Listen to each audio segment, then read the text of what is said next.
আজকে আপনাদেরকে বানিয়ে দেখাচ্ছি চকলেট আইসক্রিম। কিভাবে খুব সহজে এই আইসক্রিমটা বানাতে পারবেন সেই রেসিপিটি আপনাদের সঙ্গে শেয়ার করছি। আইসক্রিম বানানোর জন্য প্রথমে এখানে হাফ লিটার দুধ নিয়ে নিলাম।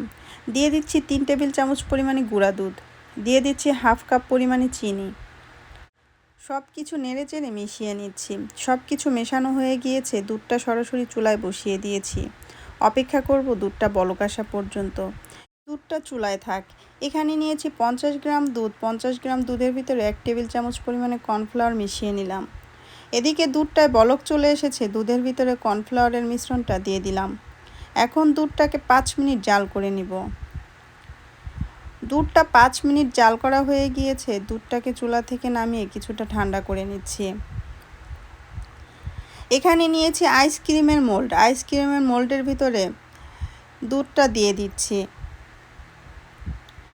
আইসক্রিমটা সেট হতে 6 ঘন্টা ডিপ ফ্রিজে রেখে দিব। 6 ঘন্টা পরে ফিরে আসব। 6 ঘন্টা পরে ফিরে আসলাম। এখানে নিয়েছি 400 গ্রাম চকলেট।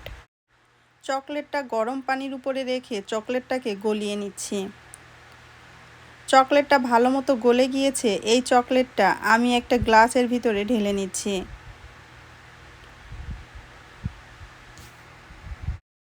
চকলেটটা একটা সাইডে থাক। আইসক্রিমগুলো মোল্ড থেকে বের করে নিচ্ছি। এখানে যে চকলেটটা রেডি করে রেখেছি, সরাসরি চকলেটের ভিতরে আইসক্রিমটা দিয়ে এভাবে কোট করে নিচ্ছি। দেখেই বুঝতে পারছেন কিভাবে কাজটা আমি করেছি। আমি কিছু বাদাম কুচি করে নিচ্ছি। বাদাম কুচিগুলো চকলেটের ভিতরে দিয়ে দিচ্ছি। এখন আরও একটা আইসক্রিম চকলেটের সাথে কোট করে নিচ্ছি। দেখেই বুঝতে পারছেন কাজটা আমি কিভাবে করছি। এভাবে করে সব আইসক্রিমগুলো বানিয়ে নিয়েছি।